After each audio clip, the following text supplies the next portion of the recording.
clapping and marching, because that's when you know we're going to clap.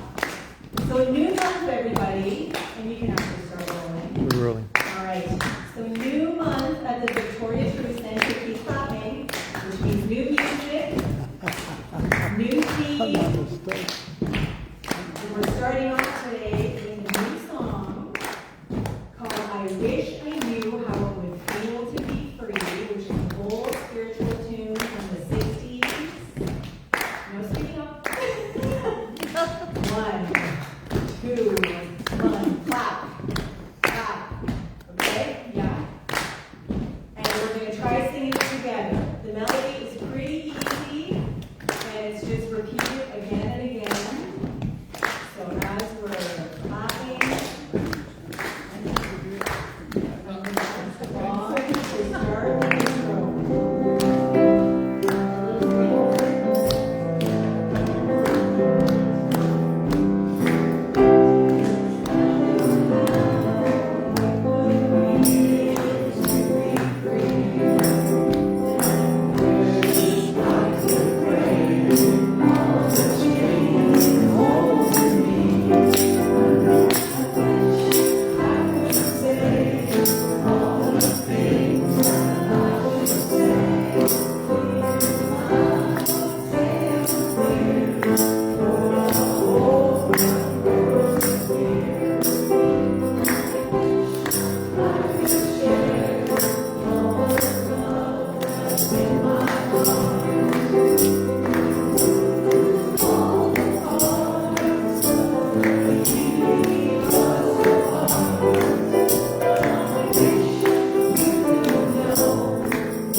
Thank you, Bob.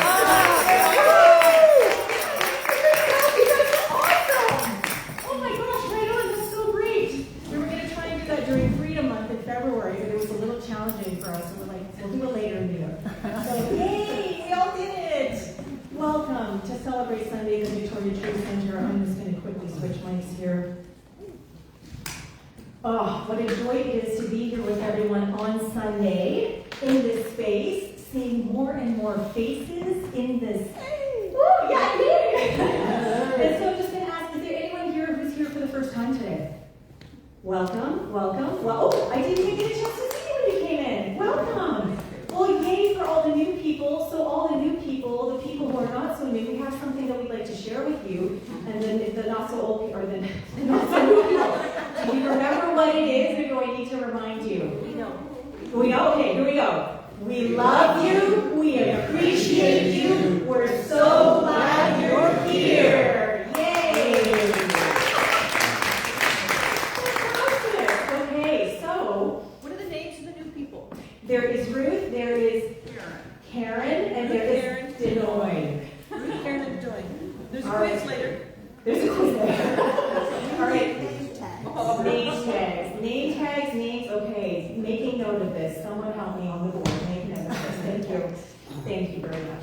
Okay, so for everyone who is here, whether you are here for the first time, whether you've been coming for a long time, we come together to do one thing and one thing only. And that is to celebrate that there is only one thing going on.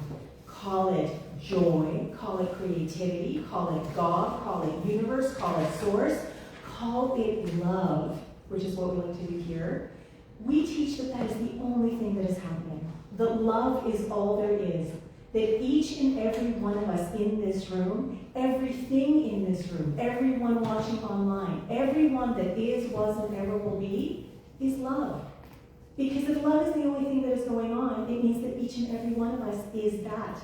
And not just a little bit, and not just sometimes, but all the time, all of it. But the glitch comes in, if you want to call it a glitch, when we don't experience that love that we truly are all the time, or in its entirety.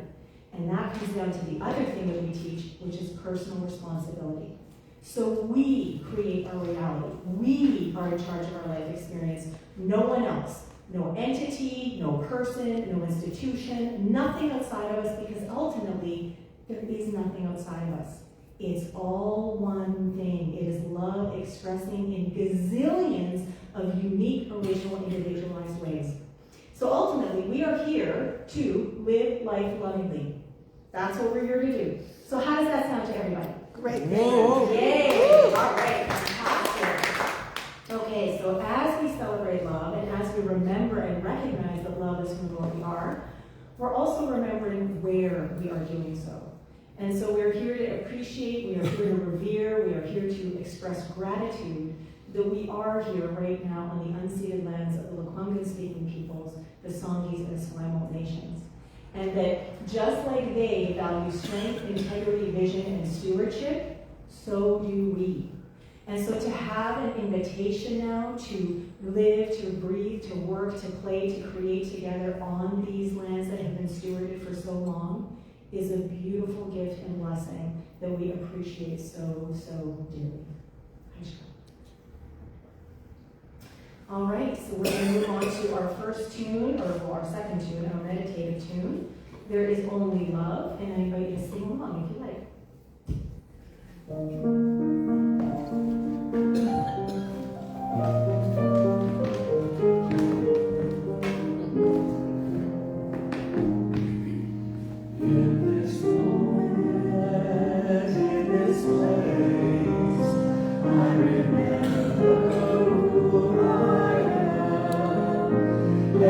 from me, I open my eyes and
those blessed harmonies and notes linger.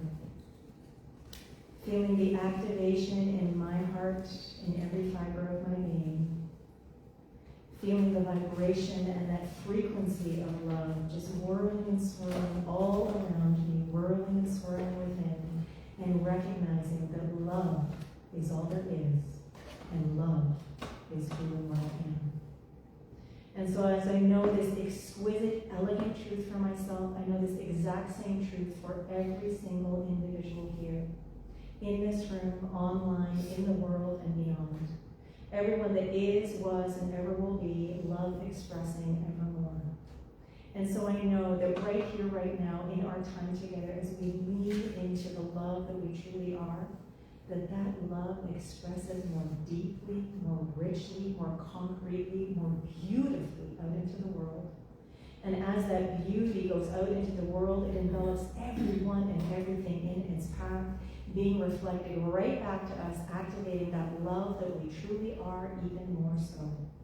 So for all the love that there is, knowing that there is always, always more, I release my word as law, knowing that today's time together is founded and grounded in that one thing that is the only thing going on, pure, essential love.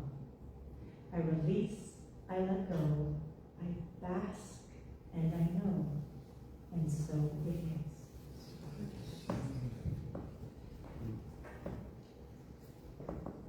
All right, everyone, so just taking a breath, taking a moment as we transition from our opening prayer to a little bit of discussion time about our new theme for the month, which is rising above, and the new affirmation to go with, in letting go, I rise above. And the reason that this is the theme for the month is because it's still a continuation of what was happening last month, which was letting go, which was all based on David Hawkins' book of Letting Go, The Pathway of Surrender. And because it was such a great reminder and such a great technique for us to let go and tune in and just sort of look at who and what we truly are and really focus on expressing and experiencing that, because we only made it through about halfway of the book, we're continuing this month. So Rising Above was actually the talk last month, or it was last month, because it was last week. And I figured that was still a good tie-in, and the hot air balloon seemed to be such a great metaphor for how we can let go and rise, and how we can rise above and experience more freedom and more of who and what we are compared to what we can be stuck in and kind of anchoring in if we stay down here. So hence the picture, hence the affirmation, and hence the theme. So, rising above, in letting go, I rise above. Would love to hear if there's anything that anyone would like to share, anything that is coming up right now, anything that is still sort of lingering, or maybe the impact of last month's theme of letting go. Glenn's got the mic in hand for whomever would like to share.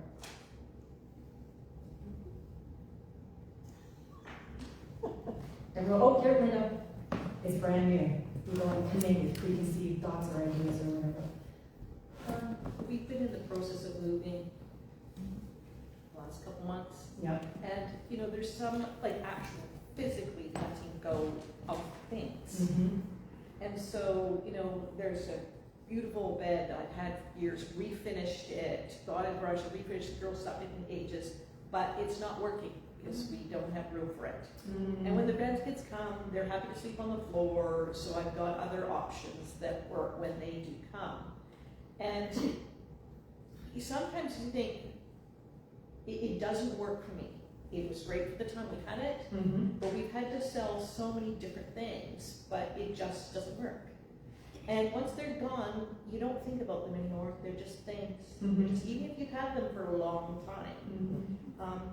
But sometimes it's actually about, when you talk about, a lot of times it's an idea or a thought, but those things still tie you down because it doesn't work in the space that you are. So you have opportunities to be at your desk, do stuff, to write, to be creative, to be, if you're sewing, to create things. It just doesn't work. So sometimes you have to give yourself some time to do it. But when you're ready, it does feel good to let it go. And then somebody else can enjoy it and be happy with it. That's the other part, is you think about who can use this more. Oh, beautifully said. Beautifully shared. Thank you, Linda. Yeah, so just knowing when something is no longer of value and letting go of the attachment so that you can actually let go of the thing, whether it's a thing, a piece of furniture, whether it is a thought, an idea, even a belief. And then you can move on and continue to expand into more and more of who you are truly meant to be. Thank you. That was great. And thank you for bringing in the thoughts and ideas in there too. Anyone else?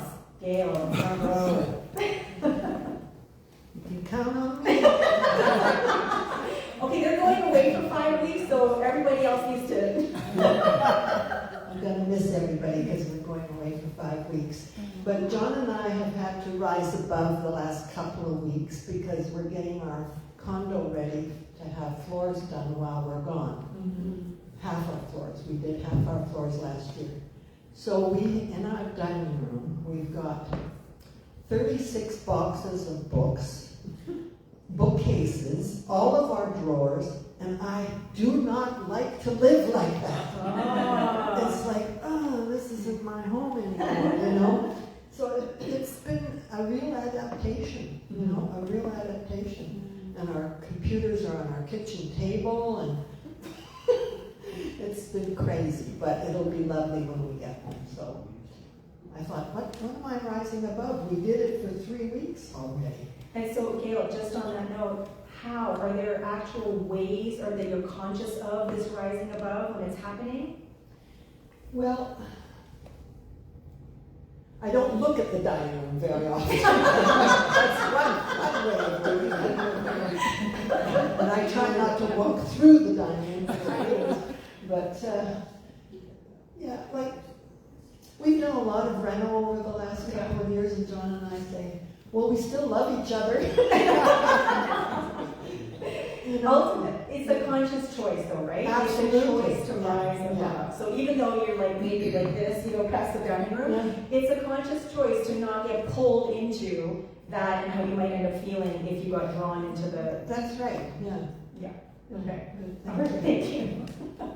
And Gail and John have actually been in a hot air balloon. Yes, They over went on a hot air Sedona. balloon in Sedona, Arizona. I want to do it there, in Sedona, Arizona. Okay, if that wasn't cause, then some member of Gail who was just speaking has been in a hot air balloon, an actual hot air balloon, and actually the people don't know what I'm pointing to because they don't know there's a slide there.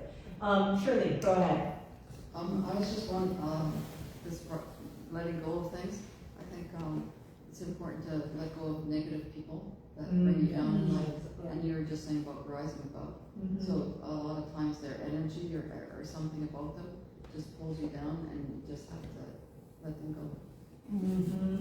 It can, but this was part of our conversation at Elevate after the talk on Wednesday night, and it can pull you down, but you can also choose to be the thing, the vibration frequency that helps them to rise up. But then I also, one of my favorite things that my teacher, Dr. James Mellon, would say is treat for the highest and furthest.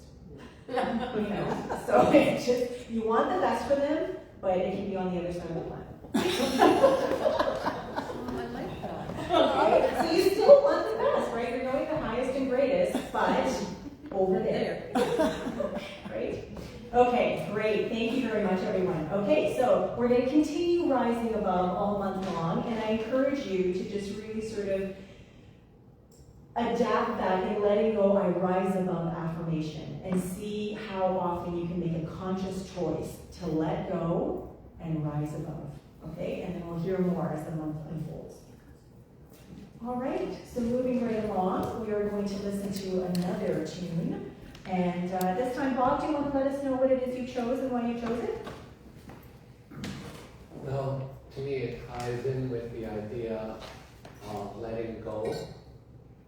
And the piece of music, although it's older, it says, these things shall pass. So I feel it really ties in to the direction we're going with letting go.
come on down and join us. Okay, so starting off with a quote by David Hawkins. It is not what we have that matters, but how we hold it, how we frame it in our consciousness, and its meaning to us. Okay, kind of like there is nothing good or bad, just thinking makes it so. So it's up to us. And this is at the very beginning of the book. If we go all the way back to the beginning of the book, The Pathway of Surrender, then one of the things that David Hawkins says that is really valuable for us to do is to give something a new meaning, or to give something a new context, so that we can navigate it in a different way. And one of the other things that he says is that we don't want to be attached to our emotions. We don't even want to sort of label them as ours. They're emotions that are happening. They're information that we can use. It's not something that we have to get drawn or sucked into. We can use them as tools and information and then move on as we let them go. So all month long, we were going through the book, Letting Go, and what I realized 3 chapters in is that he's actually going through his map of consciousness. This is what David Hawkins developed. So if you look at the middle there, and there are numbers that you can see at the bottom, it's 20, 30, 50, 75, going up all the way to 700 to 1,000. These are the vibrations or the frequencies at which all of those words or those states of being vibrate. And so the lower you are on the map of consciousness, then basically the more negativity plays a role in your life. The higher you move up on the map of consciousness, then the more love and peace and joy and ultimately freedom you will experience. And that's not to say that once you go in one direction, you're only going in that one direction, but what it means is that's the tendency, okay? And so if you go and you make it all the way up to say, love and joy and peace, even if you sort of go trickling back down into fear, then the amount of time it's going to take you to get all the way back up to love and joy and peace is going to be way shorter than it would be if you were down at shame and guilt and apathy. Okay? So another quote from him is, when we are in a state of pride, our energy is dissipated by the constant preoccupation with defending our lifestyle, vocation, neighborhood, clothes, year and make of car, ancestry, country, and political, even religious belief systems. And the key word in there is pride. And that's the chapter that I'm going to focus on today. And it was interesting because when I saw the word pride, I was kind of conflicted. Because pride, it can be like one of the 7 deadly sins, but if you can also be proud of something, you can, be really, really feel, have this sense of accomplishment, having done something or being a certain way. But in this context, he's talking about how pride is on the lower part of this map of consciousness, that there's still some negativity, some attachment, and feelings that don't serve us in living our most amazing, expansive, beautiful, fantastical life. He says also, there is a tireless preoccupation with appearance and what other people think, so there's a constant vulnerability to the opinions of others. What does that mean? We're always, whether we're aware of it or not, concerned about what other people will think. What's going on out here, that is influencing our life experience. And if that's what we think, if that's what we're concerned about, guess what's going to happen? That's what our life experience is going to be, right? But if we turn within, which is what this entire book is about, he talks about the small self versus this inner intuitive wisdom and knowing. If we turn away from the small self and more often go within and really, really recognize and remember that we are that allness of being, that infinite potentiality that is the quantum field, that we are God expressing every moment of every day, then we get to move up that map of consciousness and we get to experience less and less negativity, or when we do experience something negative, we can quickly shift it into a different context and give it different meaning that helps us to move forward in how we navigate our life. So he also says, the egotistical part of the mind is willing to sacrifice the whole remainder of a person for its own sake. That's how selfish the ego is. We're told sometimes that we need the ego because it helps us survive, but ultimately, the ego is about ego survival. So if there's anything that we're going to do or think or say to upset what it is the ego is familiar with, to upset the ego status quo, it's going to bite and claw, tooth and nail to keep us where we are. And until we keep moving up that map of consciousness, the ego is going to have more control and going to be more powerful than it would be when we're higher up in love and peace and joy. Now he also says, rather than admit to being wrong, people will literally give up the life of the body itself and sacrifice any aspect of life on the altar of pride. Now when I first read that, and not the rest of the sentence or the rest of the phrase yet, immediately I thought of when we want to be right, we have to be right. And this is actually what I talked about on Wednesday. And how having to be right, instead of just being happy and letting go and surrendering, will literally cause us dis-ease to the point where we will get sick. That dis-ease will just like plant itself in our organs, in our body, and it will manifest as colds, as not having energy, as not liking people, as feeling alienated and alone and small and whatever else, or worse, bigger things like cancer, or alcoholism, or a whole bunch of other stuff. And so what he was saying was that he started talking about religious wars and crusades, where someone will be so adamant that their way is the only way, that what they know is right and true and the only truth, that they are willing to strap a bomb to themselves and blow up not only themselves, but a whole bunch of people and things around them to be right. Now, I want to be clear. I am not condemning the person. This is about the behavior and the choices. Because we all do stuff that is untoward. We all have our moments where we're not thinking clearly, consciously, mindfully, whatever. We all do stuff that would be considered negative. But we're also always at choice. We're always at choice. We're always choosing how we're responding to whatever it is that is going on, which on some level we are accountable for. Even when things happen that we're like, I had no idea how that possibly could have come into my life. Well, in New Thought, you're equal to it. Vibrationally, you're equal to it in some way. It doesn't mean that you are responsible for it or that it's your fault, but in some way you attracted it into your existence, into your experience.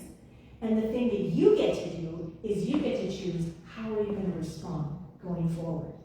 Are you going to let that ego be right and make its point and keep its claws dug into you?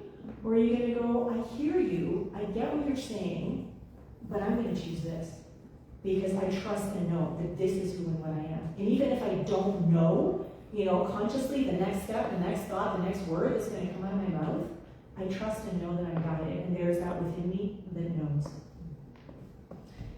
David Hawkins writes, the prideful person is constantly on the defensive because of the vulnerability of inflation and denial. Conversely, the humble person cannot be humiliated, for they are immune to vulnerability. Why? Because they have let go of pride.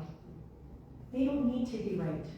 They don't need to be attached. They don't need to have the best clothes. They don't need to have found the best bargain. They don't need to associate anything on the external level because they know who they are.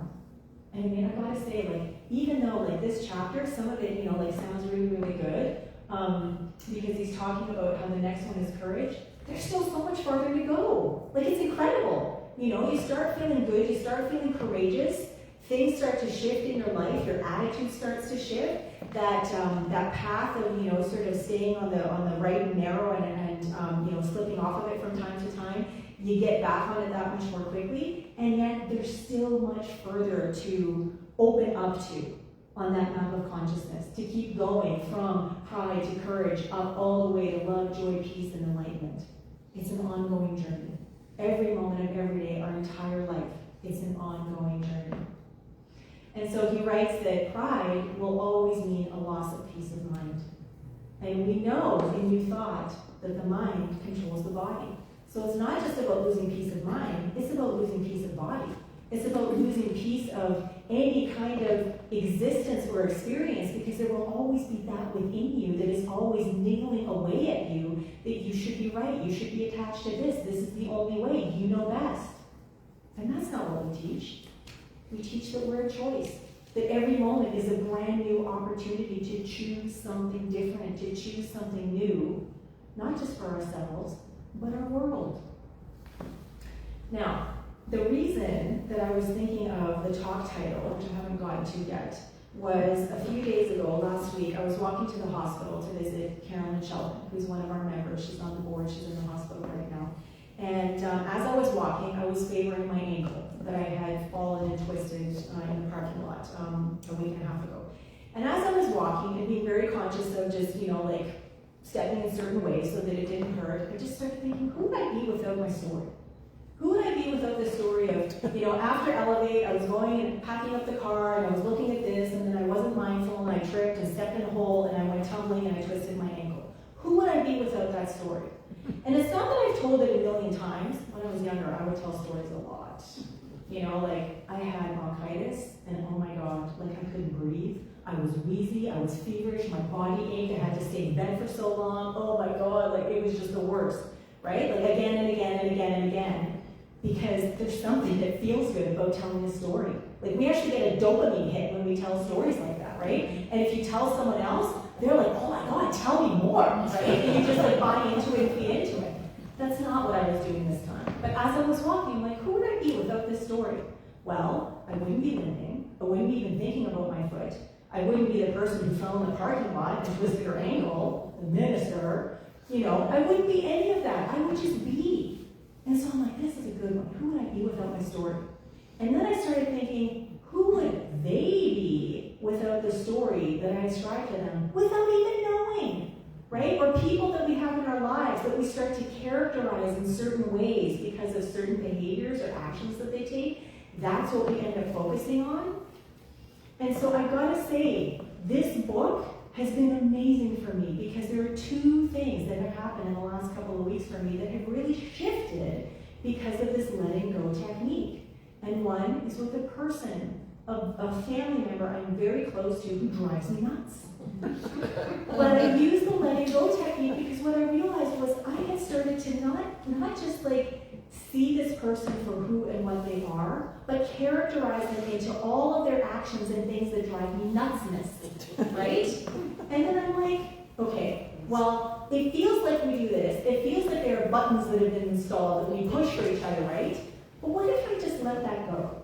What if I just let go of that characterization? What if I let go of that story? What'll happen? I am telling you, the next day, I was like, I want to call this person. Where normally it would be like, oh, I have to tell this person. I want to call this person. And we had a lovely conversation. Lovely. The text since then have been lovely. Whoa, this works. Okay? And then this morning, the other thing that happened was, usually my talks kind of unfold on Sunday mornings. I'll get up at 5 in the morning and I'll do my meditation and prayer. And then I end up sitting down and just seeing, gathering the quotes, and then the talk kind of creates itself. Sometimes it changes by the time I get here, but I have the quotes, right? And the way I was taught was, don't write out your talk, know what you want to say, and just let it come out the way it wants to be shared in the moment. And so this morning, this morning, I was having a bit of a tough time, and I was feeling very tired. And at one point, I'm like, this isn't working. So I thought, okay, I'm just going to get up and walk around. I went out into the kitchen, and I told Glenn, and I could feel my face was just like, ugh. And I went, I said, and she just looks at me like, hmm?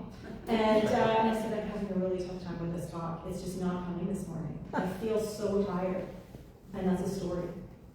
And he's just kind of looking at me, and he starts to try and say something. I'm like, oh, I just remembered something. And I walk into the office, close the door, and the talk just comes out, right? All the quotes fall into place, the ideas, whatever. And it wasn't until the end of the talk when I printed out my quotes that I realized, oh my God, I just let go of the story, let go of the resistance that I was having to the talk unfolding, and look at what happened. The talk just emerged. I'm so excited. I was like, are you going to share this with people? I'm like, Well, I'd like to, I just don't know how it's going to come out. And there you have it. But what I also want to add is that the stories that we hold on to, the thoughts that we hold on to, the emotions that we buy into, a lot of times we're saying my story, my emotions, my cold, my cancer, my alcoholism, my. Here's the thing. We can do one very simple thing and change it from mine or my to a. It's a story. It doesn't have to be the story. It doesn't have to be my story. It's a story. There are a gazillion of other stories that could be told. And every single moment is a brand new moment to tell a new story. So my question is, when you are talking, when you are telling your story, when you meet someone, when you're thinking about, what am I going to say to this person? What story are you telling? And the story that you're telling, is it something that is limiting you? Or is it something that is allowing you to expand? Because every time we have an expectation, we put on a label, we add a role, we add some kind of descriptive to our story, we in fact are limiting ourselves to being just that within the confines of that story. And even when we open up to, I'm the infinite expansive universe in action all the time, every moment of every day, that's still kind of based on what it is I'm knowing in this moment. And so that's why doing things like meditating, going into contemplation, being stretched and pulled open and challenged out of your comfort zone in whatever ways work for you, go out into nature, take classes, have a mentor, work with a coach, go on a retreat, do a whole bunch of stuff, whatever it is that works for you to pull you out of where you are right now into something higher up that map of consciousness. That is essential for us to be doing all the time consistently. Okay? Going back to the whole going to the gym idea. If you have all of these amazing intentions to go to the gym, work out for 8 hours one day, are you set for the rest of your life? Work out 1 hour a week. Are you set? Are you going to see some changes? Probably not.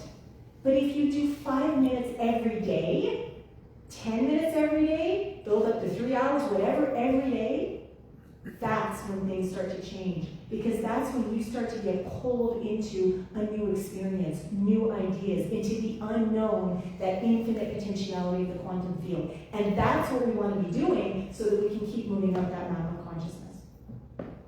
Now, someone texted me today, and in her text there was a feed from YouTube, maybe. And there was something on there from Matt Kahn. And I thought, oh my gosh, this is so neat. And it was a whole thing on, I don't understand. And for him, when he was saying, I don't understand, he was saying it was a way of letting go. And so he said, the next time someone cuts you off in traffic, just say, I don't know why that happened. I don't understand. And you don't need to, because otherwise what are you doing? You're creating a story, right? A story that you maybe don't even, has nothing to do with why whatever happened just happened. And if you don't buy into the story that you're creating on the spot, guess what? You're not invested, you're not attached, you're not really connected. It's just something that happened, you're moving on. And so I thought it was so great. I don't understand why that just happened. I don't understand. I'm free. I'm clear. I don't understand. Moving on. So he said it in a much more funny way, but I still think I offered it. So back to David Hawkins. Back to who would I be without my story? So I couldn't quite find the slide that I wanted, but I love this slide with the old typewriter. And what's your story? And who would you be without it? Okay, so if you let go of the ideas, the thoughts, the beliefs, the stories, the experiences, everything that has led you to this moment right here, right now, let go of all of it. Even what I'm saying to you, let go of all of it. Use your own mind to open up. Use your heart to open up to the unknown, the yet unexperienced in your experience. Who would you be? It's important. So letting go and rising above. When we love, there is no question of worth in our mind. When we no longer have to be on the defensive. When true recognition and knowledge replace opinion. So when we're living from this, creating as this rather than this, there is no room for argument. So my questions to you are, what's your story? What are you holding on to? Does it hide who and what you truly are, or does it empower you to express more fully as the truth and infinite potentiality that you truly are? And what would happen if you let go of the pride of having to hang on to that story because that's who you think you are? What could happen? What could life look like? What would it feel like if you let it go? And instead of it being your story, just be a story. As always, the choice is up to you. Thank you, and so it is. Thank you.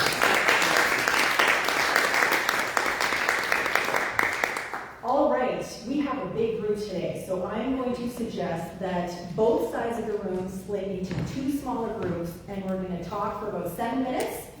For people who haven't been here before, this is what we call conscious conversation, and it's just an open discussion group to share what is coming up for you, what has happened during the talk, during your time here, and that's it. And I will ring the meditation bowl when it's time to come back.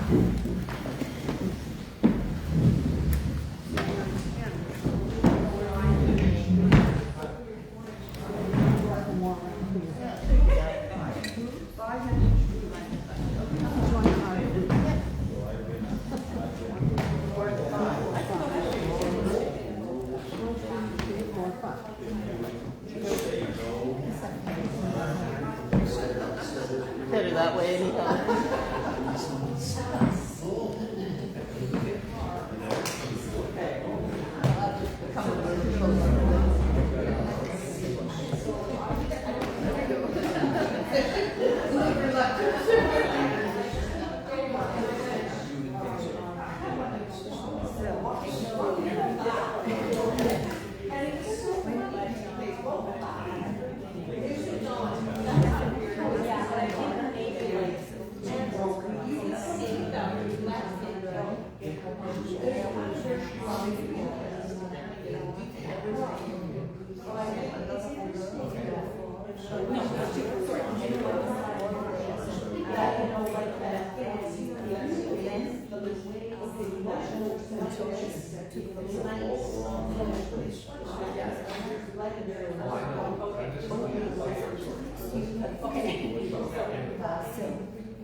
Yeah.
So don't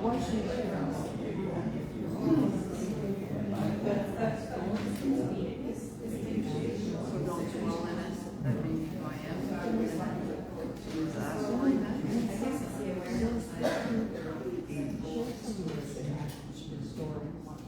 So that other people If it builds you up, or it builds, makes it something else.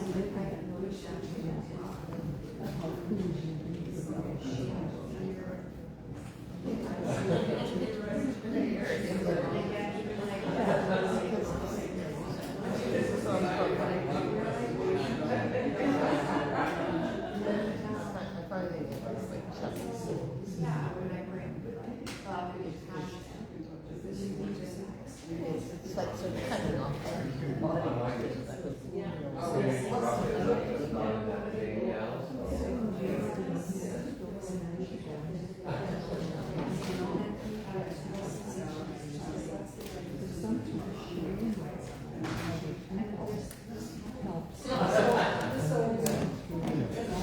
All right, everyone, I'm going to invite whoever's speaking to finish up talking and ask you to join the rest of the room.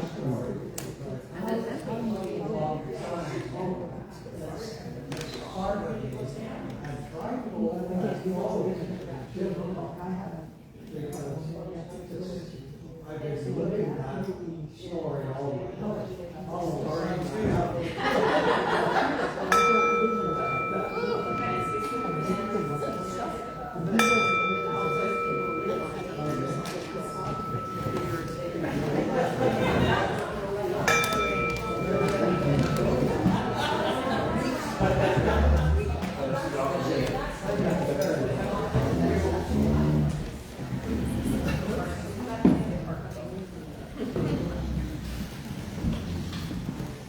All right, very, very lively conversations there about stories.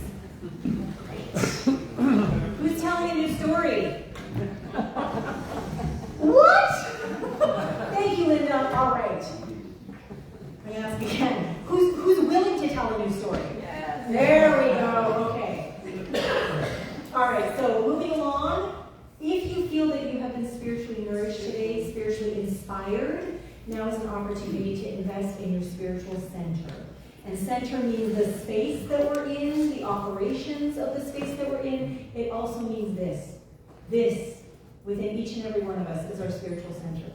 So if you would like to donate something physically, then there are some envelopes. There's a silver bowl on the back there. If you use an envelope, make sure your name is on there legibly so that we know who the love offering or tithes come from. If you would like to donate via e-transfer, that is now in place. info@victoriatruthcenter.org is the email address.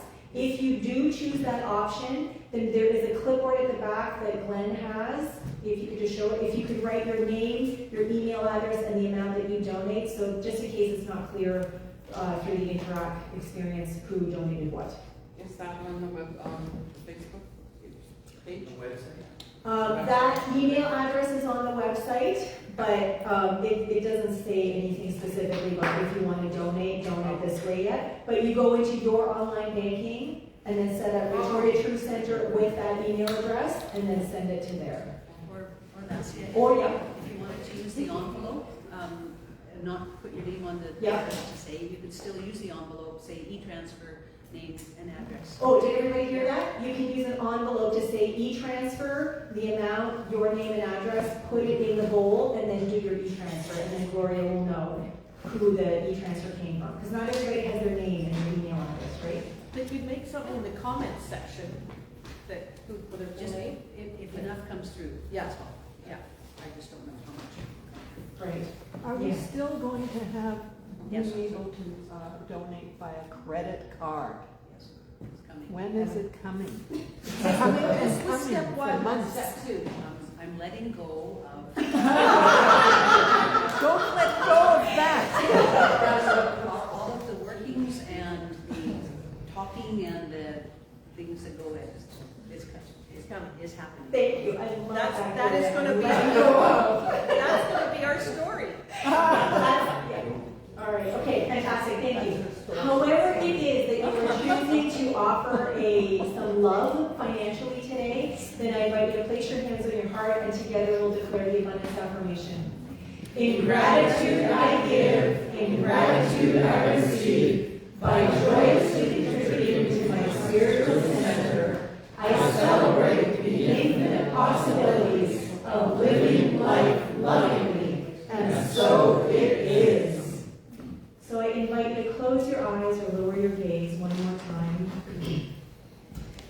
as we steep ourselves in the gratitude that is infused in this room, recognizing the blessing and the gift of this community, of the opportunity to come together and be in community, to express, to experience, to celebrate the love that each and every one of us is, the love that is expressing as this community collectively.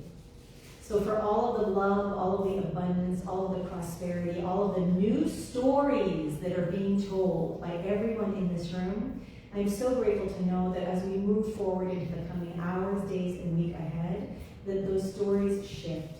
They are given new meaning, that the abundance and prosperity that we know always abounds even more richly, more wealthfully, more healthfully in every area of our lives. And so for all of this and so much more, knowing that there is always more, I simply say thank you. Thank you to every single member of this community. Thank you to the board. Thank you to my co-lead, Sherry. Thank you for every single person who has yet to come and discover the infinite creativity, resilience, and love that they truly are, and live life lovingly together. So I release, I let go, I celebrate, and I know, as together we say, and so it is. All right, so some announcements. Tonight, if you're interested, there's an Authentic Related Games happening here from 6:30 to 9 with Robbie Staten. Embodiment practice is tonight's theme. There's more information on in the newsletter that went out today.